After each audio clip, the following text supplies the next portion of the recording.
Hello students, welcome back to my channel physics by engineer Ashish Mishra. Students, आज हम लोग electric field lines की properties को डिस्कस करने वाले हैं। तो चलिए स्टूडेंट्स स्टार्ट करते हैं आज का लेक्चर। हम लोग प्रॉपर्टीज़ ऑफ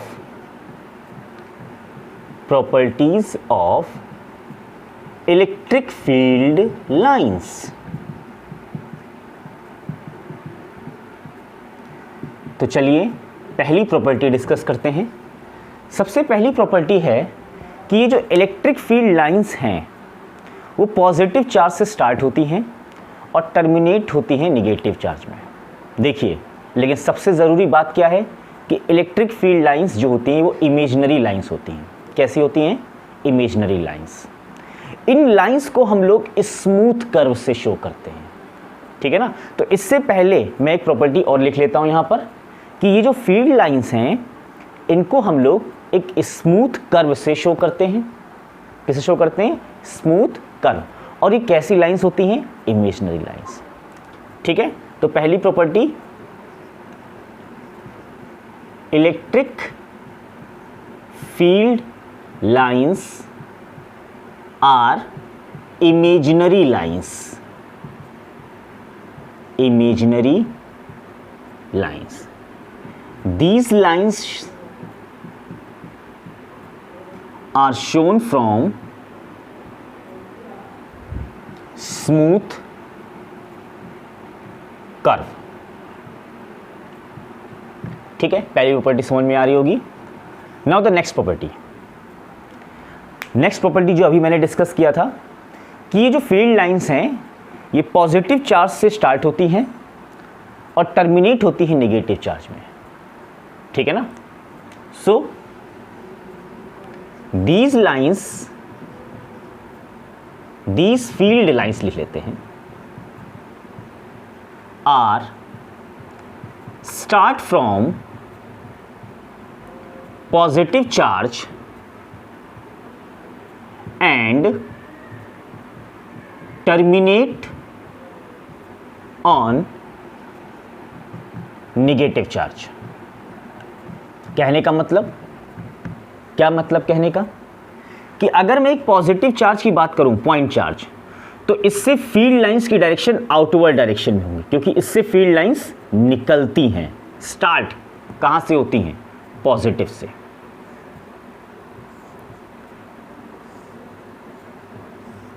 देख रहे हैं? तो फील्ड लाइंस पॉजिटिव से स्टार्ट होती हैं, कहां टर्मिनेट होंगी? जाकर के निगेटिव चार्ज में। तो ये निगेटिव चार्ज जहां पर टर्मिनेट होंगी, मतलब इनवर्ड डायरेक्शन। कैसी डायरेक्शन? इनवर्ड। ये देखिए, इनवर्ड, इनवर्ड, इनवर्ड और ये इनवर्ड। तो ये ध्यान रखिएगा जरूर, ये लाइंस पॉजिटिव से चली होंगी और टर्मिनेट हुई होंगी नेगेटिव चार्ज में, ठीक है। तो ये भी प्रॉपर्टी याद रखिएगा। आपको ये पता होना चाहिए कि पॉजिटिव चार्ज, पॉइंट चार्ज की वजह से इलेक्ट्रिक फील्ड लाइंस की डायरेक्शन आउटवर्ड डायरेक्शन होती है और नेगेटिव चार्ज की डायरेक्शन इनवर्ड होती है। क्योंकि ये लाइंस स्टार्ट ही पॉजिटिव से होंगी तो टर्मिनेट किधर होंगी? जाके नेगेटिव। मतलब ये चलेगी और इस तरह से टर्मिनेट हो जाएगी नेगेटिव में। एक मैं शो करके दिखा देता हूँ इस तरह से, ये देखिए, ठीक है। तो ये हमारी थर्ड प्रॉपर्टी हो गई, second property, sorry. Now the third property. Third property ये है कि जैसा भी मैंने आपको बताया था कि इलेक्ट्रिक फील्ड लाइंस को हम लोग एक स्मूथ कर्व से शो करते हैं। इलेक्ट्रिक फील्ड को हम लोग एक स्मूथ कर्व से शो करेंगे। उस स्मूथ कर्व पे किसी भी पॉइंट पर अगर एक टेंजेंट लाइन हम बना दें तो वो टेंजेंट लाइन हमको क्या देगी? डायरेक्शन। किसकी डायरेक्शन? इलेक्ट्रिक फील्ड की डायरेक्शन, इलेक्ट्रिक फोर्स की डायरेक्शन। देखिए, मैं आपको ड्रॉ करके बताता हूँ। आई थिंक ये प्रॉपर्टी क्लियर हो गई, दो property. Now the third property. समझना जरूरी है बेटा प्रॉपर्टीज़ को, डायरेक्ट न्यूमेरिकल पे नहीं आ सकते। अच्छे अच्छे न्यूमेरिकल्स डिस्कस करेंगे हम लोग इलेक्ट्रिक फील्ड के। देखिए थर्ड प्रॉपर्टी। थर्ड प्रॉपर्टी में क्या है कि मान लीजिए ये कर्व है, कर्व, ये भी एक कर्व है, ठीक है। ये किसको शो कर रहा है? इलेक्ट्रिक फील्ड को। ठीक है। इस स्मूथ कर्व पे मैंने टेंजेंट लाइन बनाया, ये देखिए ये टेंजेंट लाइन है, ये टेंजेंट लाइन, इस पॉइंट पर मैंने एक टेंजेंट बनाया, ये टेंजेंट है। तो ये टेंजेंट लाइन हमें क्या बता रही है? डायरेक्शन बता रही है। किसकी डायरेक्शन बता रही है? इलेक्ट्रिक फील्ड की। सो दिस लाइन, या लिख देते हैं tangent line gives direction of field, direction of electric field लिख देता हूं मैं, इलेक्ट्रिक फील्ड। मतलब tangent draw on the curve gives the direction of electric field. किसी भी एक पॉइंट पर एक टेंजेंट अंक बना दें तो हमको किसकी डायरेक्शन मिलेगी? इलेक्ट्रिक फील्ड की या फोर्स की डायरेक्शन। ये हो गई हमारी प्रॉपर्टी नंबर 3। ठीक है, नेक्स्ट प्रॉपर्टी डिस्कस करते हैं। नेक्स्ट प्रॉपर्टी क्या है? दो इलेक्ट्रिक फील्ड लाइंस कभी भी आपस में इंटरसेक्ट नहीं कर सकती, मतलब एक दूसरे को काटना अलाउड नहीं है। इलेक्ट्रिक फील्ड लाइंस कभी भी आपस में कट नहीं हो सकती, क्रॉस नहीं कर सकती। क्यों? क्योंकि एक सिंगल पॉइंट पर दो डायरेक्शन ऑफ फोर्स पॉसिबल नहीं होती। फिर सुनिए, मैं आपको ड्रॉ करके बताता हूं fourth property. This is the third property, now the fourth property. देखिए, अगर एक लाइन ये है और एक लाइन ये है, ये तो लाइन कट कर गई ना। देखिए, दोनों ने एक सिंगल पॉइंट पर लाइन को कट कर दिया। यहां पर हम एक टेंजेंट लाइन को ड्रॉ करेंगे तो ये भी फोर्स है, यहां पर एक टेंजेंट लाइन को ड्रॉ करेंगे तो ये भी फोर्स है। एक सिंगल पॉइंट पर दो डायरेक्शन ऑफ फोर्स पॉसिबल नहीं होती, इसीलिए कभी भी दो फील्ड लाइन आपस में इंटरसेक्ट नहीं कर सकती। फिर सुन लीजिए, मैं इसको फिर से क्लियर कर देता हूं अच्छे से ड्रॉ करके। देखिए, इंपॉर्टेंट प्रॉपर्टी है, ध्यान दीजिएगा। कभी कभी पूछ लेते हैं एग्जाम में, एक फील्ड लाइन ये है और एक फील्ड लाइन ये है, दोनों फील्ड लाइंस आपस में कट कर गई। मैंने कहा कि दो लाइंस कभी भी आपस में इंटरसेक्ट नहीं कर सकती। Reason is that at single point the direction of two force is not possible. देखिए, यहाँ पर हमने फोर्स की डायरेक्शन को ड्रॉ किया, this is the direction. Tangent line, ये टेंजेंट लाइन, ये भी तो एक टेंजेंट लाइन है। तो ये टेंजेंट लाइन क्या शो करती है? फोर्स की डायरेक्शन। और ये फोर्स की डायरेक्शन सिंगल पॉइंट से निकल रही है, तो सिंगल पॉइंट पर दो डायरेक्शन की फोर्स की पॉसिबल नहीं होती। ये आप गांठ बांध लीजिए। At single point the direction of two force is not possible, therefore the two lines never intersect each other. तो इसको मैं लिख देता हूं, ठीक है, इस प्रॉपर्टी को मैं लिख देता हूं। To lines never cross each other, two lines never cross each other because if they cross, that will indicated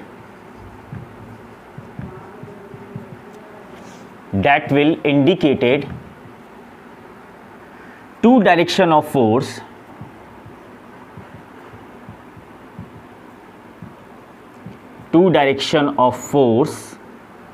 at that place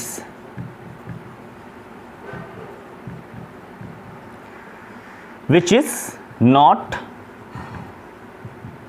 possible.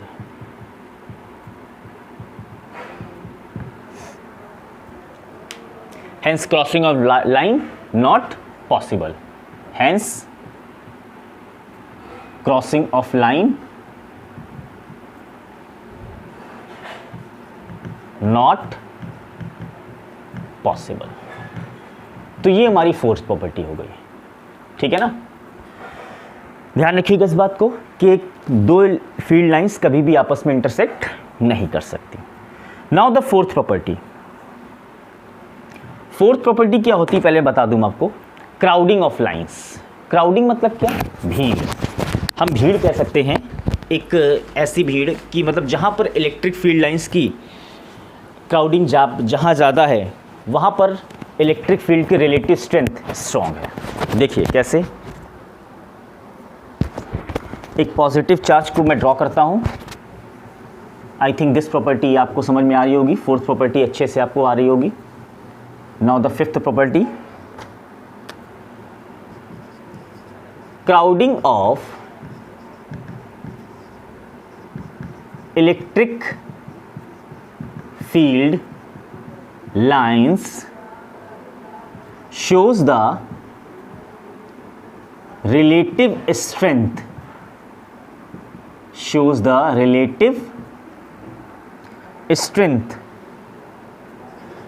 of electric field। देखिए डायग्राम से कैसे समझ सकते हैं इसको। मान लीजिए एक पॉजिटिव चार्ज है Q, ये इससे इस तरह से फील्ड लाइंस निकल रही हैं। ये देखिए, ये देखिए, ये देखिए, ये देखिए, ये देखिए, ये देखिए, इस तरह से इससे फील्ड लाइंस निकलती हैं।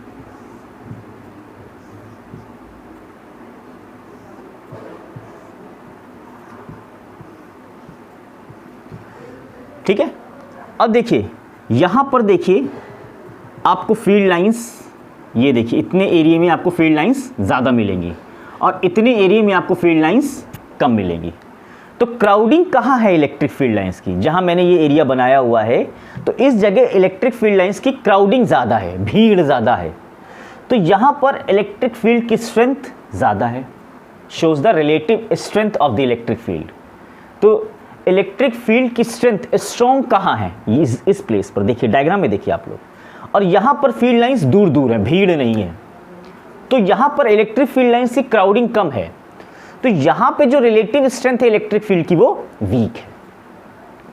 तो यही प्रॉपर्टी मैंने लिखी, crowding of electric field lines shows relative strength of electric field. जहाँ पर इलेक्ट्रिक फील्ड लाइंस की क्राउडिंग ज़्यादा होती है वहाँ पर इलेक्ट्रिक फील्ड की स्ट्रेंथ स्ट्रॉन्ग होती है, ज़्यादा होती है स्ट्रेंथ। और जहाँ पर फील्ड लाइंस की भीड़ क्राउडिंग कम होती है वहाँ पर इलेक्ट्रिक फील्ड की स्ट्रेंथ वीक होती है। तो ये बात आपको समझना पड़ेगा, क्राउडिंग करेगी, बहुत बड़ी प्रॉपर्टी नहीं है कोई, ठीक है ना। तो ये हमारी हो गई fifth property. Now the sixth property, sixth property को भी डिस्कस कर लेते हैं हम लोग। इलेक्ट्रिक फील्ड लाइंस, ये बड़ी इंपॉर्टेंट प्रॉपर्टी है, इससे सम टाइम क्वेश्चन पूछ लेते हैं। इलेक्ट्रिक फील्ड, ध्यान समझिएगा इसको, line are always are at right angle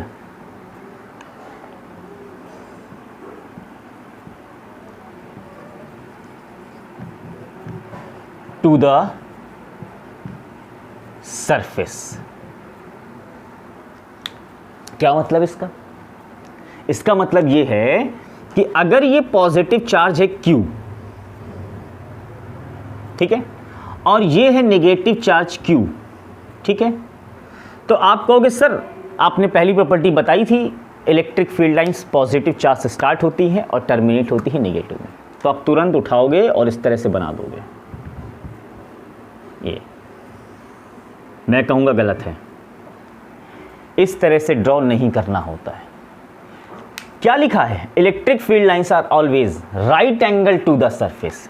मतलब जब भी लाइंस आप स्टार्ट करोगे, ड्रॉ करोगे, तो सरफेस से राइट एंगल, ये एंगल कितना 90 डिग्री, ये भी एंगल कितना 90 डिग्री, तो यहाँ से ये और इस तरह से आप लाइंस को ड्रॉ करोगे। मतलब सरफेस से जब भी स्टार्ट करोगे तो यहाँ पर कितना एंगल बनना चाहिए सरफेस से? 90 डिग्री। देखिए इस पर एक बेस क्वेश्चन आता है, कहोगे सर कैसे आता है? हमें बताऊंगा। तो सभी लोग क्वेश्चन लिख लीजिए, मैं क्वेश्चन आपको बोल रहा हूं।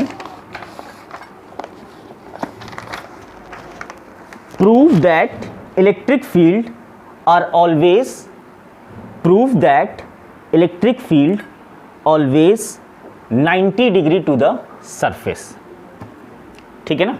ये हमको प्रूव भी करना पड़ता है। समटाइम्स ये क्वेश्चन इंपॉर्टेंट है तो ये पूछ लेते हैं। जैसे इसी बार बोर्ड में क्वेश्चन पूछा गया है, आप समझ लीजिए ये जो मैंने आपको क्वेश्चन बोला है अभी यही क्वेश्चन इस बार बोर्ड एग्जाम में आया है क्लास 12th में। ठीक है, तो अब देखिए कहते हैं सर प्रॉपर्टी पढ़ने से क्या फ़ायदा। अब देखिए प्रॉपर्टी से ही क्वेश्चन पूछ दिया क्लास 12th में, बोर्ड में पूछा कि नहीं पूछा। तो ऐसा नहीं कि किसी भी टॉपिक को अंडर एस्टिमेट करके पढ़े ना, बड़ी बड़ी चीज़ें पढ़ के चले आए और उसमें से नहीं आया, प्रॉपर्टी में से पूछ लिया क्वेश्चन। ठीक है ना, तो सीबीएसई बोर्ड ये कहता है कि बेसिक कॉन्सेप्ट का नॉलेज आपको होना चाहिए हर एक टॉपिक का। तो अगर आपको फील्ड लाइंस की प्रॉपर्टी नहीं पता है तो हो सकता है अगर क्वेश्चन आ गया तो फिर आप नहीं कर पाओगे उसको। ठीक है ना, तो चीज़ों को ध्यान से देखिए। Electric field lines are always right angle. तो जब भी लाइंस को स्टार्ट करोगे तो सरफेस से 90 डिग्री एंगल का बना करके स्टार्ट करोगे सरफेस से। अब इसी चीज़ को प्रूव करने के लिए बोला गया क्वेश्चन, देखिए मैं इसको रफ कर रहा हूं। ये तो प्रॉपर्टी यहां पे कंप्लीट हो गई, 6 प्रॉपर्टी कंप्लीट हो गई। अब मैं 6 प्रॉपर्टी के करस्पॉन्डिंग एक क्वेश्चन पूछ रहा हूं, क्वेश्चन मैं बना रहा हूं। क्या क्वेश्चन है? प्रूफ दैट, मैं प्रॉपर्टी 6 का ही मैं आपको क्वेश्चन बता रहा हूं। Proof that electric field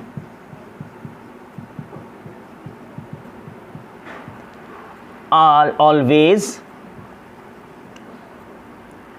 90 degree to the surface. देखिए कैसे प्रूफ करना है। मान लीजिए एक स्फीयर है, एक स्फीयर है, स्फीयर को हमने चार्ज दिया। जब हम चार्ज देते हैं तो वो चार्ज फैल जाता है सरफेस में या वॉल्यूम में या कहीं भी चार्ज फैल जाएगा। जब जिस चार्ज को जैसा फैलना होगा वो फैल जाएगा और फैल के अपनी जगह रुक जाएगा। क्या वो चलेगा? नहीं। देखिए कैसे, मान लीजिए सरफेस, मैं बड़ी सी सरफेस बना रहा हूं, ये सरफेस है। इलेक्ट्रिक फील्ड की डायरेक्शन ये ना हो करके ये है, मान लीजिए ये है इलेक्ट्रिक फील्ड की डायरेक्शन, ये ना हो करके ये वाली डायरेक्शन है थीटा डिग्री पर। तो इसके 2 कंपोनेंट हमने कर लिए। एक कंपोनेंट हो गया E, इसको ये थीटा मानिए, E कॉस थीटा, और ये हो गया E साइन थीटा। ये पॉजिटिव चार्ज है। ठीक है, देखिए बड़ा ही अच्छा टॉपिक है, ध्यान रखिए। इलेक्ट्रिक फील्ड की डायरेक्शन ये है, ठीक है, ये नहीं है, ये है। तो मैंने इसके 2 कंपोनेंट कर लिए, E कॉस थीटा और E साइन थीटा। ठीक है, अब मैंने आपको बताया कि अगर किसी स्फीयर को, किसी बॉडी को हमने चार्ज दिया है तो वो चार्ज सेट होकर के रुक जाएगा। क्या वो चार्ज चलेगा? नहीं। चार्ज का चलना मतलब तो करंट हो जाता है। करंट तो, चार्ज चल तो रहा नहीं है, इलेक्ट्रोस्टैटिक्स पढ़ रहे हैं तो चार्ज चल तो रहा नहीं, स्टैटिक है, तो मतलब चार्ज रुका हुआ है। चार्ज रुका हुआ है, इट मीन्स फोर्स कितना लगेगा? 0, क्योंकि हमने एक फॉर्मूला भी स्टार्टिंग में पढ़ा था इलेक्ट्रिक फील्ड में, F = QE। जब इलेक्ट्रिक फील्ड E होती है, इंटेंसिटी E होती है और चार्ज Q होता है, तो उस टेस्ट चार्ज पर कितना फोर्स लगाएगी इलेक्ट्रिक फील्ड? F = QE। ठीक है ना, इलेक्ट्रिक फील्ड इस टेस्ट चार्ज पर कितना फोर्स लगाएगी? F = QE। तो देखिए फोर्स तो 0 हो गया क्योंकि चार्ज चल तो रहा नहीं है, चार्ज नहीं चल रहा, तो QE बराबर कितना हो गया? 0। तो यहां पर हम इसको कैसे लिख सकते हैं? F = QE cos theta. फिर सुनिए, मान लीजिए इसको हमने चार्ज दिया, चार्ज देने के बाद चार्ज फैल गए और ये चार्ज फैलने के बाद सब अपनी अपनी जगह रुक गए। अगर कोई चीज़ रुक गई तो उस पर नेट फोर्स कितना हो जाएगा? 0 हो जाएगा ना, मतलब ये नेट फोर्स कितना हो जाएगा? 0। अब इलेक्ट्रिक फील्ड के कारण टेस्ट चार्ज पर कितना फोर्स लगता है? F = QE। This force due to test charge. ठीक है, तो ये क्या हो गया? QE cos theta. ठीक है ना, अब फोर्स तो हमारा 0 क्योंकि चार्ज चल नहीं रहे हैं, तो QE cos थीटा = 0। देखिए चार्ज जीरो हो नहीं सकता, इलेक्ट्रिक फील्ड जीरो हो नहीं सकता, तो कॉस थीटा किसके इक्वल हुआ? जीरो। तो थीटा इज इक्वल टू कितना हुआ? 90 हुआ कि नहीं हुआ? ठीक है ना। इट मींस सरफेस पे जो चार्जेस हैं ऐसे इस डायरेक्शन में वो चल नहीं रहे हैं, वो ये डायरेक्शन में चल रहे हैं। तो ये प्रूफ हो गया कि नहीं यार? This force due to test one only and force zero है, तो क्यू ई कॉस थीटा को हमने जीरो के इक्वल कर दिया। क्यू जीरो हो नहीं सकता, ई जीरो हो नहीं सकता, cos theta is equal to zero, तो theta is equal to what? 90 degree. तो ये प्रूफ, छोटा सा प्रूफ है, को कभी कभी 1 मार्क्स में पूछ लेते हैं, तो इस चीज़ को ध्यान रखिएगा। Prove that electric field lines, electric field always 90 degree to the surface. ठीक है ना। तो ये प्रॉपर्टी को आप याद रखोगे। ठीक है, 6 प्रॉपर्टी हो गई। Now the property number 7।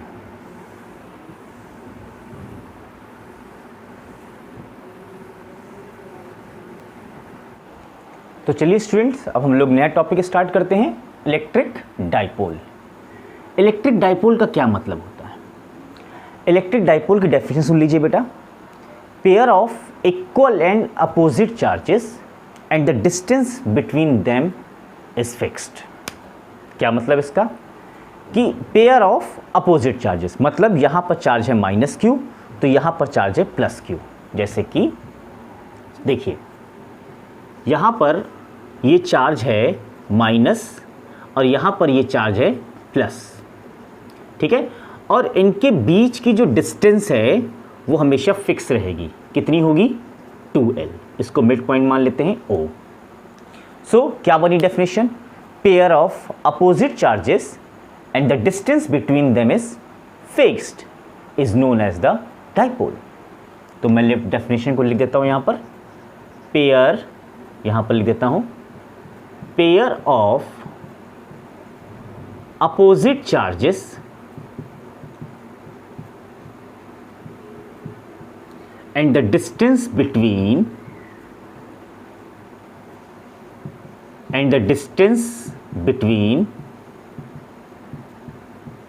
them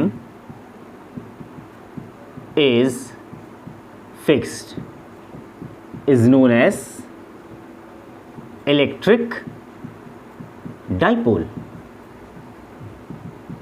ठीक है, कोई एग्जांपल दे तो एग्जांपल दे सकते हैं हम लोग NaCl का। NaCl में कितने मॉलिक्यूल हैं? 2, तो Na प्लस और Cl माइनस।